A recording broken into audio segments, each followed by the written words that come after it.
Buenas tardes, profesor.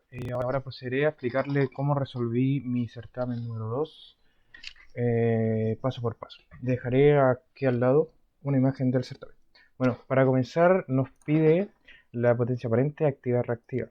Para resolver esto, primero tengo que calcular la corriente. Y para calcular la corriente, primero necesito Z equivalente. Para Z equivalente necesito la reactancia capacitiva y la reactancia inductiva. Y para calcular estas dos, necesito las pulsaciones. Las pulsaciones van a ser 2pi por F. Eso me va a dar 100 radianes partido segundos. Con esto ya puedo calcular la reactancia inductiva y la reactancia capacitiva. La reactancia inductiva va a ser L por W por J. Eso me va a dar 6,28 ohms con un ángulo de 90 grados en positivo. Luego calculé la reactancia capacitiva, que va a ser 1 partido J por W por C. Esto me da 31,83 con un ángulo de 90 grados negativo. Teniendo esto, puedo calcular la impedancia total, Z equivalente, que voy a utilizar la fórmula de R más XL más XC.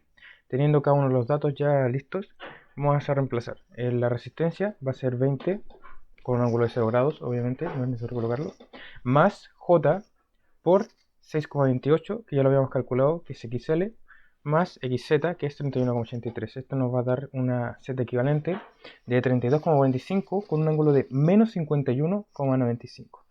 Teniendo esto ya puedo calcular la corriente. La corriente va a ser el voltaje que tiene un ángulo de 0 grados, es 100 ángulo de 0, partido Z equivalente, que es 32,45, con un ángulo de menos 51,25.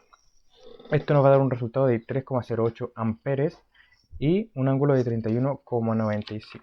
Bueno, vamos, teniendo esto ya puedo calcular las potencias. La potencia aparente voy a utilizar la fórmula de 1 medio por el voltaje por la corriente. Llevando todo esto a la calculadora nos va a dar un resultado de 151 volt amperes reactivos con un ángulo de menos 51,95. Luego de eso calculé la potencia reactiva. Llevándolo todo a la calculadora nos da un resultado de 94,9 watts. Y por último, la potencia reactiva. La potencia reactiva nos va a dar un resultado negativo de 121,27 voltamperes. Luego procedí a realizar la representación del gráfico de la potencia. Como es el P positivo, va hacia los positivos. Como es la Q es negativa, va hacia los negativos, hacia abajo. Y la S es inductiva, lo que significa que va hacia abajo, pero es positiva. Entonces, en el eje Y hacia abajo y en el eje X hacia el positivo. Luego nos piden el factor de potencia, reemplazar en la fórmula. La fórmula es coseno de menos 51, el coseno del ángulo. El ángulo es menos 51,25. Eso nos va a dar 0,61. Y al final nos pide la potencia consumida por R.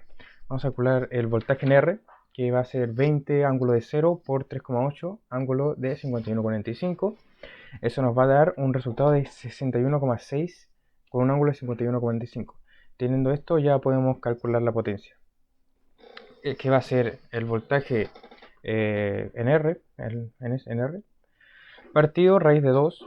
Eso lo vamos a multiplicar por 3,08, que en este caso es la corriente, partido raíz de 2 nuevamente, como nos dice la fórmula, y esto por coseno de 51,95 grados. Esto nos va a dar 58,47 amperes. Y bueno, creo que eso fue todo lo que hice.